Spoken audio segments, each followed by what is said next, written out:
You can call me Nathan, 37M. For 10 years, I built a business from scratch. No investors, no lucky breaks, no family money. Just stress, obsession, and grit. I gave up vacations, relationships, and sleep. I went gray before 30, and I loved every damn second of it. Until my wife helped her brother rob me blind. It's hard to explain to people what it feels like to be betrayed from inside your own house. It wasn't a competitor. It wasn't a scammer. It was her. My partner. The person who used to bring me coffee at 2 a.m. and fall asleep on the couch while I debugged machinery designs. Her name's Delaney. We met in 2015 when I was still running everything out of my garage. She was bartending, living with 2 roommates, scraping by. I was working 12-hour days and wearing holes through my boots. We bonded over sarcasm and late-night Chinese takeout. And when I told her about my dream, a full-scale specialty fabrication shop, making custom aerospace and architectural components, she didn't laugh. She said, "You're gonna die broke or become something terrifying. Either way, I'm in." She meant it. Or I thought she did. We got married 2 years later. Fast forward to 2021. My company, let's call it Ironmark Industries, had grown into a 12-person operation with full contracts from private aerospace firms and high-end architects. We weren't Lockheed Martin, but we weren't scrubs either. Delaney handled a lot of the soft side, vendor relations, event planning, invoicing. Nothing technical. She had no engineering background, but she had people skills. Clients liked her. So did the team. But there was one constant thorn, her brother Brandon. I'll be blunt. Brandon is the kind of guy who always almost gets his act together. Almost finishes trade school. Almost lands a real job. Almost stays clean. He's not dangerous, just sloppy, entitled, and constantly broke. Delaney always made excuses. He's had it rough. He's trying. He just needs a break. I gave him one, once. That was my mistake. In early 2022, we landed a contract with a Texas-based aerospace startup. It was huge, meant expanding production and hiring more hands. Delaney pushed hard for Brandon. He's doing better. He just finished a CNC certification program. I was skeptical, but we needed bodies. So I gave him a shot. Entry-level technician. No system access, no decision-making. Just supervised machine work. To his credit, he did okay at first. Showed up on time. Learned fast. Didn't mouth off. He even started asking questions about the operation, how we priced jobs, how we sourced alloys, how the quoting software worked. Naively, I saw it as growth. But there were cracks. He hung around after hours when no one else did. Asked weird questions about our contracts. One time I caught him on a company laptop looking at invoices he had no reason to touch. I brought it up to Delaney. He's just curious. He wants to learn the business. She always had a way of smoothing things over, making me feel like the paranoid one. So I backed off. Then, in August, I got a weird email from a contact at a rival firm. "Hey, Nate, are you guys still doing those adjustable torque casings for CarTech? One of your guys just pitched them under a different name. B&B something?" B&B? I Googled it. A brand new LLC in Colorado Springs. B&B Precision Engineering. No website. No reviews. But state filings listed 2 owners. Brandon Carter and Delaney Carter. At first, I didn't believe it. I refreshed the page like 5 times. Then I pulled internal logs. I'd installed back-end security software after a contractor once tried to walk off with designs. It tracked all login activity, downloads, device IDs. And what do you know? Over the past 90 days, Brandon had accessed multiple files, pricing sheets, client data, even proprietary component designs. Worse, he'd emailed them to himself using Delaney's credentials. I confronted her that night. She didn't deny it. She didn't even look surprised. "It's just a backup," she said calmly. "Just in case things go bad. You've been so stressed. What if something happens to you?" I stared at her. My wife. My partner. The woman who decorated our first office and picked out my damn business cards. "You gave my files to Brandon. He just wants a chance. A fresh start. So you decided to build him a competing company with my work. It's not competing. It's family. You wouldn't understand." That's what she said. "It's family. You wouldn't understand." Like loyalty meant nothing unless it was to her bloodline. I didn't scream. I didn't throw things. I said one sentence. "You have 72 hours to get out of my house." She blinked. "What?" "You heard me." I walked into my office, shut the door, and started calling lawyers. Divorce lawyers, IP lawyers, cybersecurity auditors. I was done being calm. Delaney underestimated one thing. Everything at Ironmark was mine. She had no shares, no equity, no contract. I was the sole owner, and I'd kept it that way for a reason. Because I trusted no one, not even the people I loved. Especially now. After I kicked Delaney out, things moved fast. First stop, my lawyer, Howard Klein. He's been on retainer since 2019, mostly for contract disputes. That day, I showed up with a folder full of screenshots, login logs, and a printed state filing from the Colorado Secretary of State. He didn't even blink. You did the right thing documenting all this. This isn't just theft. This is corporate espionage. I told him I wanted to go nuclear, legally, surgically, and without mercy. He just smiled. Let's get to work. Over the next 72 hours, Howard and his team launched a three-pronged attack. 1. Cease and desist/IP theft. We issued formal cease and desist letters to Brandon and B&B Precision, outlining the IP violations and unauthorized use of proprietary designs. We cited timestamps, specific file hashes, and internal access logs. In layman's terms, we know what you took. We know when, and we can prove it. We also filed a civil suit in district court for misappropriation of trade secrets. The suit alone would freeze any assets B&B tried to raise or use. 2. Injunction request. Howard filed an emergency injunction to prevent B&B from operating commercially until the lawsuit was resolved. No sales, no outreach, no launching. They couldn't move a bolt without legal permission. 3. Divorce proceedings. Since we had no prenup, this could have been messy. But Delaney had no equity in Ironmark. Every company asset was in my name, and she'd signed away any claim during a prior refinance agreement back in 2020. She had zero legal ground to stand on. So instead of giving her a single inch, I filed under irreconcilable betrayal. Okay, technically irreconcilable differences, but Howard knew how to word the filing. We requested a clean split, no spousal support. She got served 2 days later at her new apartment. Meanwhile, I shut down every single account she'd ever touched, revoked her email access, changed all passwords, flagged and scrubbed her activity from client records, issued a formal statement to vendors and clients clarifying the situation. I wasn't messy about it. I was precise, professional, but I made damn sure everyone knew. Ironmark is no longer affiliated with Delaney Carter or Brandon Carter in any capacity. Any attempt to use our intellectual property will be met with immediate legal action. Then came the petty part. The part that wasn't about money or law. It was about principle. Brandon's company, B&B, had leased a 1,200 square foot space 3 blocks from my shop. Guess who owned the lease? One of my old poker buddies. Craig Torres. Local landlord. Chill guy? We'd played together for years. I gave him a call. Hey Craig, got a question. That new tenant of yours, B&B Precision? Yeah, weird little startup. Real secretive. How would you feel about canceling their lease? I'll pay double. You rent me that unit instead. No hard feelings. He laughed, said he'd already had issues with late paperwork and a bounce deposit. By Monday, B&B had no physical address. And then, Delaney called me. I let it go to voicemail. Her voice was tight, controlled, tense. You think this is over? You think just because you have some money and lawyers that you can wipe out everything we worked for? You think I did this to hurt you? I did it to protect us. Brandon was going to be taken care of. That's what family does. Then she lowered her voice, like she was saving it just for me. You always said business wasn't personal. Now look at you, ruining your own marriage over a couple files. I saved that voicemail, not because I needed it for court, because it reminded me why I was doing this. Not just to protect my company, not just to punish betrayal, but to finally kill the part of me that thought loyalty was owed no matter what. Delaney didn't just cross a line. She built a second life behind my back and handed it to the one person she knew I didn't trust. She wrapped it in family language and called it noble. Nah, that's not loyalty. That's camouflage theft. A week later, Brandon tried to reach out.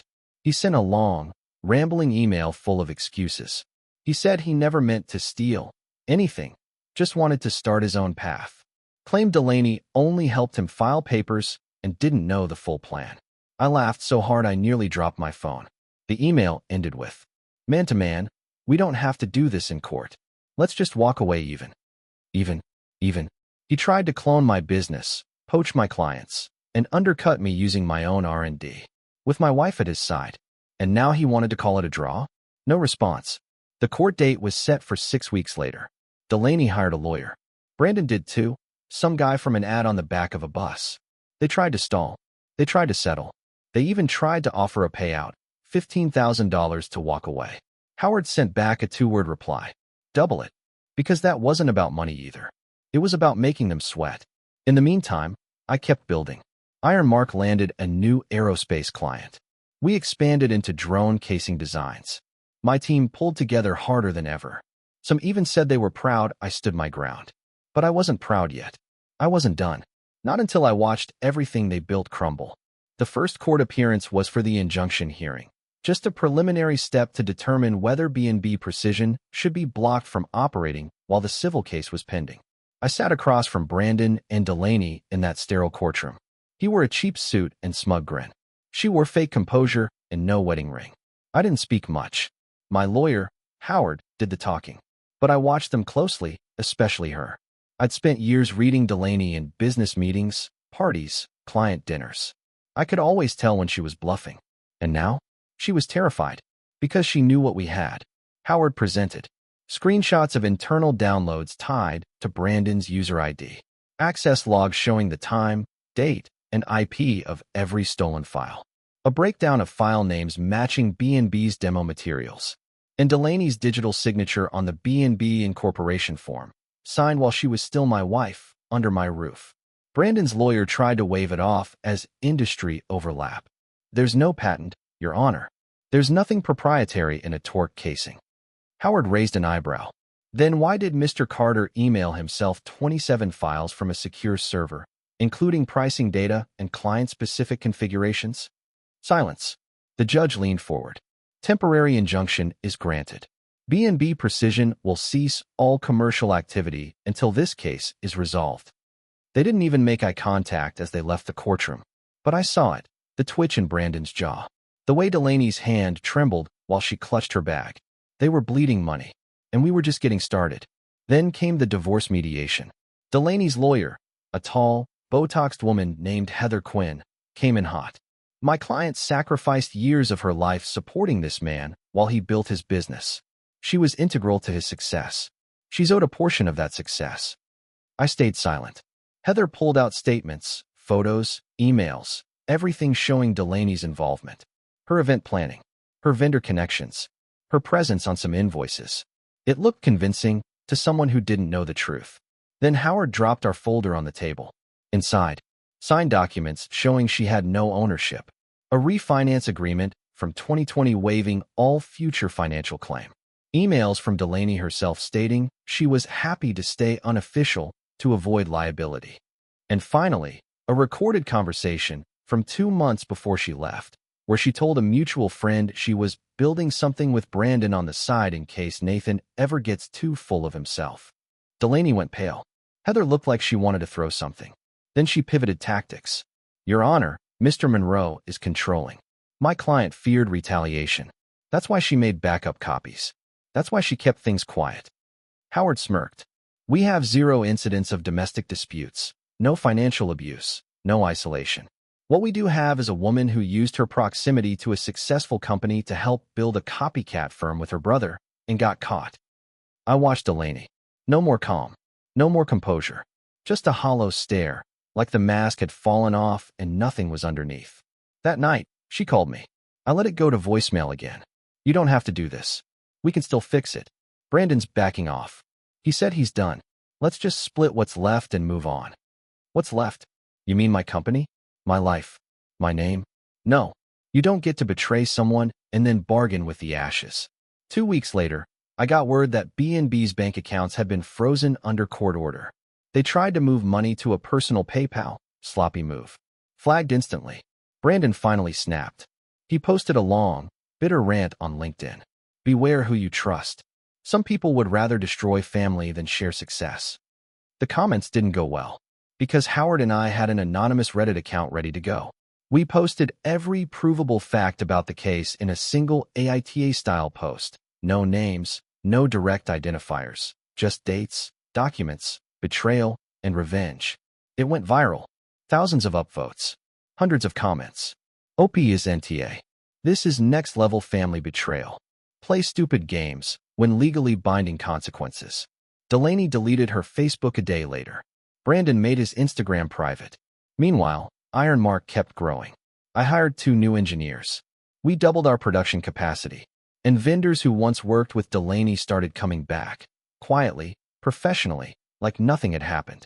Because they saw the writing on the wall. I wasn't just surviving. I was thriving, without her. Then came the real twist. Delaney requested a private meeting. No lawyers. No press. Just us.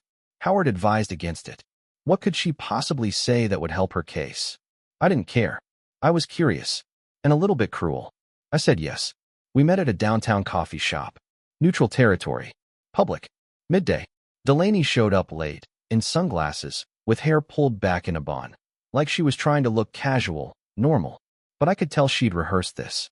She ordered a black coffee, didn't drink it. I didn't speak first. She did. I didn't think it would go this far. I said nothing. She gave a tight smile. You always did know how to make things look worse than they are.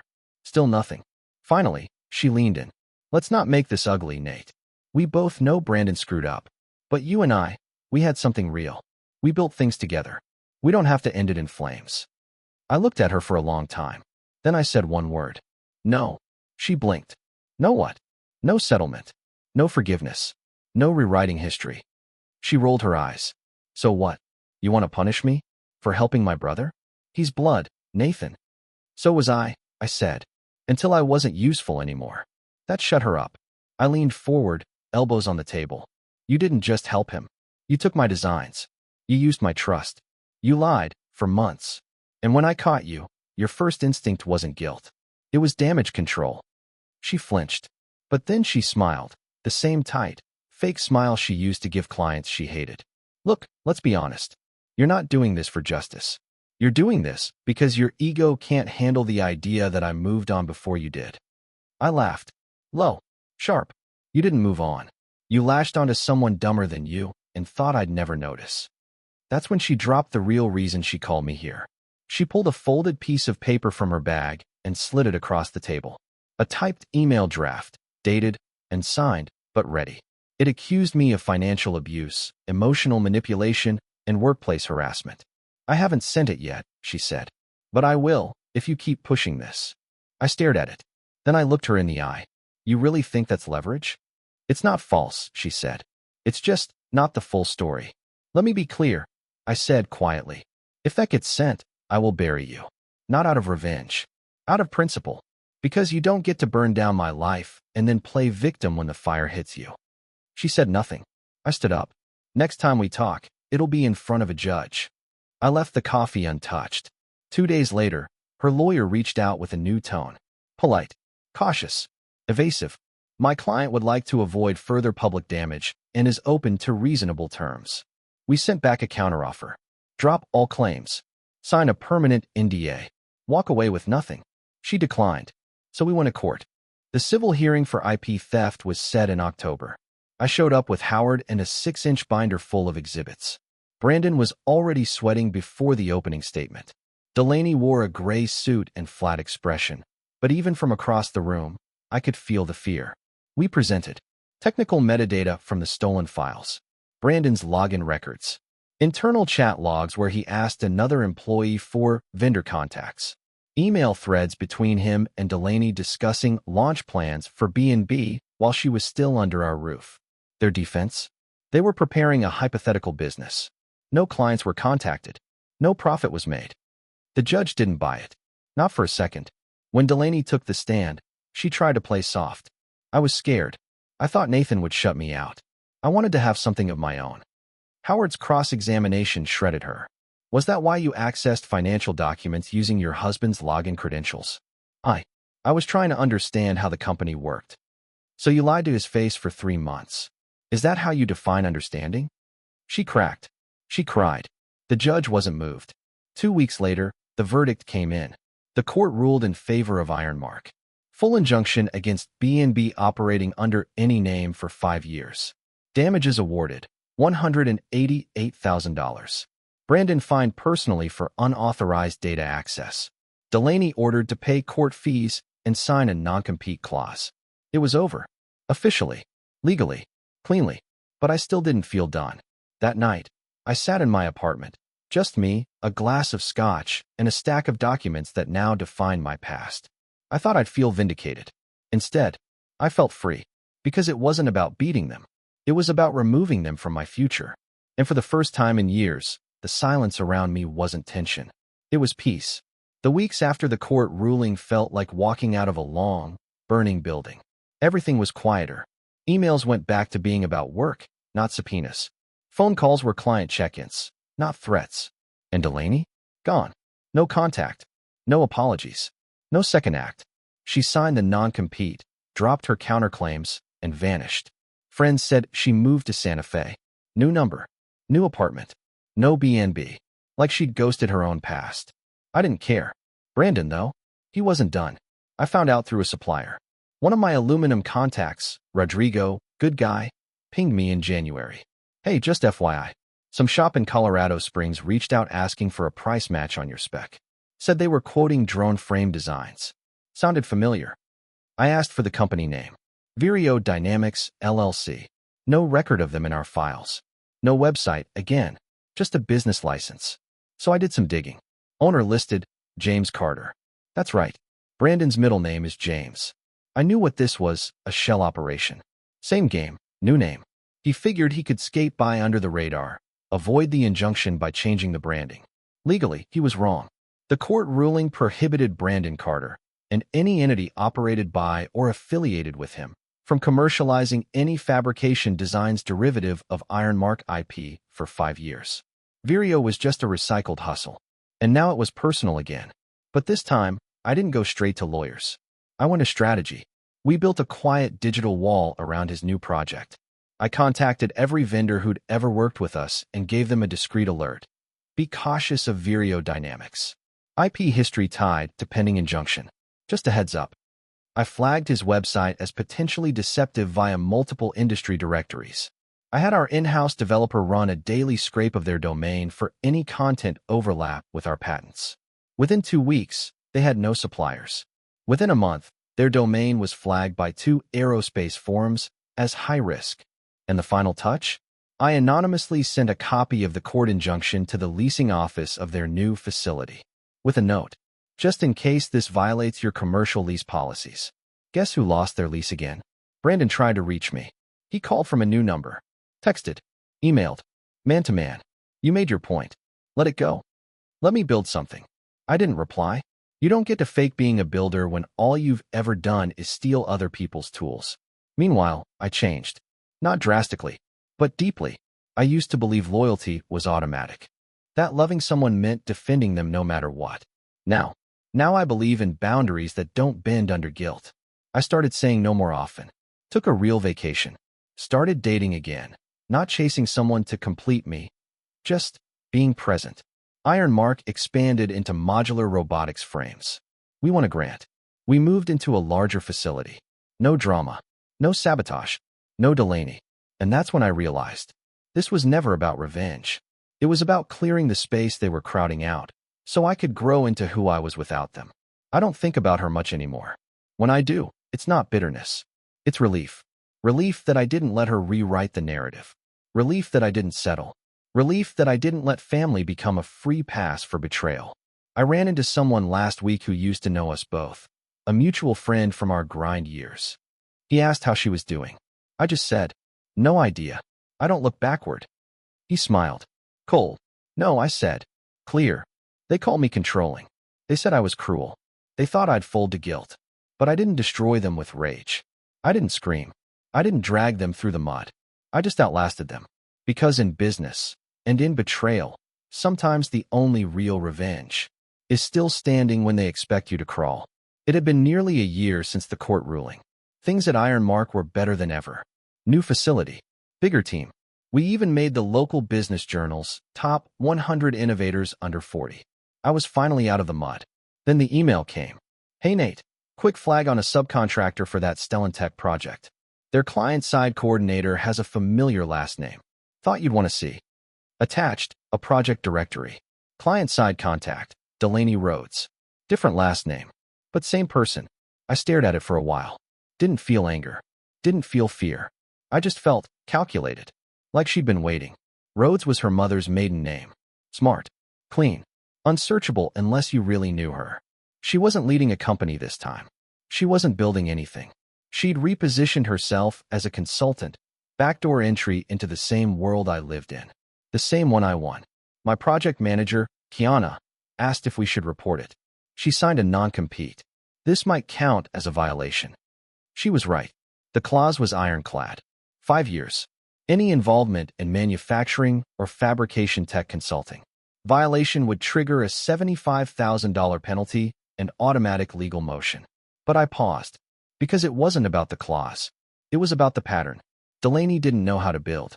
She only knew how to attach. To momentum. To credit. To power. And now she was trying again.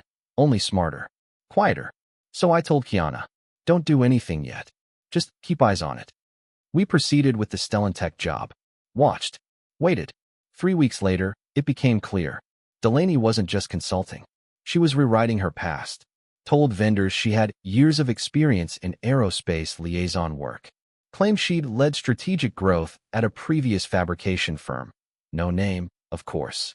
And worst of all, implied she had played a key role in Ironmark's founding.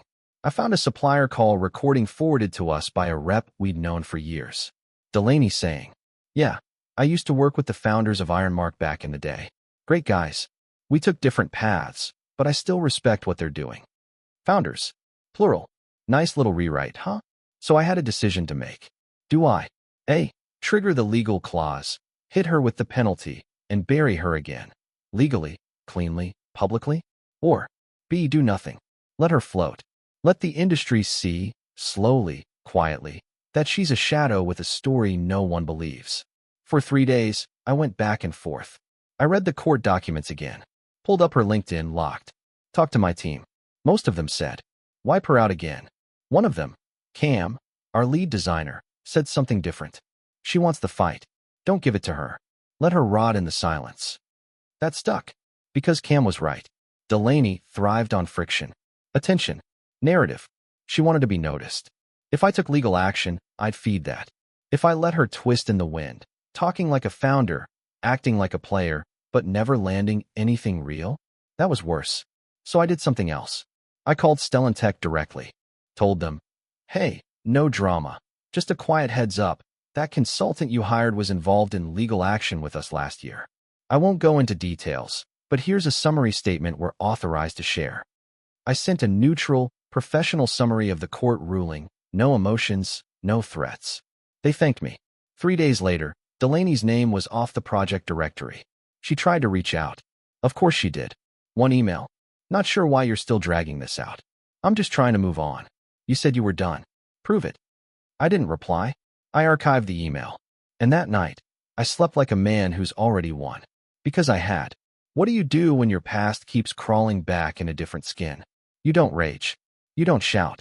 You build a life so high they can't reach it. And when they come knocking, you don't open the door. You don't even acknowledge the knock. I wasn't even supposed to be there. A friend had invited me last minute to a small tech founders panel at a local Denver co-working hub. Mostly small stage stuff. Early startups. A few familiar faces. I went out of politeness, grabbed a drink, and sat in the back. Halfway through, they introduced the next speaker. Delaney Rhodes, business strategist, startup advisor, and co-founder of one of Colorado's fastest-growing fabrication startups. I almost laughed out loud. Co-founder? My eyes met Cam's. He'd come with me. And he looked like he'd swallowed a nail. You okay? He whispered. I'm fine, I said. Let's hear the fiction. Delaney took the stage like she belonged there. Black blazer. Confident posture. Her voice had that polished, practiced TED Talk rhythm. I started in the trenches, in a small shop with 2 guys and a dream. We built something from nothing. Learned how to fail fast, iterate faster. But somewhere along the way, the vision diverged. And I had to walk away and build my own version of that dream. The crowd nodded, intrigued. Someone even whispered, she's intense. I like her. She kept going. Founding isn't always about the legal title. Sometimes it's emotional equity, the unseen labor, the years of grinding with nothing to show for it. I felt my hands clench, because that was my story, but now it had her name on it. Cam turned to me. You want me to post something? I could tank her whole speech with a single tweet and a screenshot of the injunction. I shook my head. No, that would make her the victim again. Instead, I watched, listened, let her finish her act. She ended with, sometimes walking away is the bravest thing you can do. Sometimes not fighting is the real win. Applause. Claps. A couple so true. Reactions. She smiled like a winner. But I knew better. Because I wasn't done. The event had a Q&A portion. Attendees were encouraged to ask questions for any panelist. Cam nudged me. You sure? I nodded and stood. The mic guy handed it to me like I was just another face in the crowd. This question's for Delaney. She saw me. Her smile twitched. She didn't move. I spoke slowly, calmly. You mentioned helping build a fabrication company from the ground up. That's impressive. What was your formal role? Ownership? Leadership? Any signed position? She blinked. Just once. It was informal, she said. More of a strategic advisor. Interesting, I replied. Because court records from 2023 state clearly that you had no equity in Ironmark Industries, nor any recognized leadership position. In fact, you signed an NDA and non-compete agreement following a legal dispute involving trade secrets. The room shifted. People turned, murmured. She stiffened. That's not the full story, she said. I nodded. I agree. And I'd be happy to share the full story, including exhibits, screenshots, court filings, timeline. Silence. She tried to recover. This isn't the time or place. You're right, I said. This is a place for truth, not fiction. Then I handed the mic back and walked out. I didn't burn her. I didn't raise my voice. But I exposed the gap between what she said and what the record showed. And the fallout? It didn't come from me. It came from them, the audience. 2 days later, someone from the panel, a startup PR rep, DM'd me. Hey, just wanted to say, that was brutal, but necessary. We pulled her clip from the replay and edited the bio section. Thought you should know. I said thanks and left it at that. Because I wasn't chasing credit. I was reclaiming narrative. You see, betrayal isn't just about action. Sometimes it's about the stories people tell after. How they bend your pain into their origin arc. How they rewrite survival as strategy. But not this time. Not with me. Later that week, I got one last email from her. No subject. No greeting. Just, you win. I didn't reply. Because this wasn't a game. It was a reckoning. It's been 18 months since the court ruling. A little over a year since I kicked Delaney out. Since I learned that someone could smile at you while plotting your failure. Since I stopped believing that loyalty is a debt you owe just for being loved. Life looks different now. Not louder. Not flashier. Just cleaner. Ironmark is thriving. We just hired our 25th employee. Opened a second location in Arizona. We're working with a European drone firm that found us through the court filings. Apparently, they liked the way we handled ourselves under pressure. Funny, right? Even my worst chapter somehow made me more credible. And I don't carry it like a scar anymore. I carry it like a sword. People still ask sometimes, do you ever hear from her? No. Delaney's quiet now. Probably trying again somewhere new, with another version of someone else's story. I don't chase updates. I don't watch her moves. Because I've learned the most powerful thing you can do after someone steals your story is keep writing it anyway. Louder. Better. On your own terms. I started speaking at small business panels myself. Nothing big. No ego. Just honest stories. What it means to build something. What it costs to defend it. And what happens when the people you trust most confuse your dreams for their opportunity. One time, someone in the audience asked, would you ever work with someone who betrayed you if they changed? I thought about it. Really thought. Then I said, not everything needs to be repaired. Some things were never whole to begin with. I date now. Not rushing. Not looking to fill a space. Just existing. Fully. Without hiding parts of myself to make someone else feel big. Turns out, I'm not hard to love. I just used to stand in my own shadow, making room for people who never deserved it. The house is quieter now. Not empty. Just mine. The closet's full of gear I actually use. The kitchen's stocked with food I enjoy. The photos on the wall are all people who'd pick up the phone at 2 a.m. and mean it. Family, by my definition. Not by blood. Not by obligation. By choice. If you've ever been betrayed by someone who claimed to love you, I'll tell you this. You don't owe them your pain. You don't owe them silence. And you sure as hell don't owe them another chance. Take your story back. Say what they tried to erase. And then move on without flinching. Because there's nothing more powerful than a person who knows. I walked through hell and came out with nothing that wasn't mine. Not every revenge needs fire. Some just need time. And a man who refuses to kneel ever again.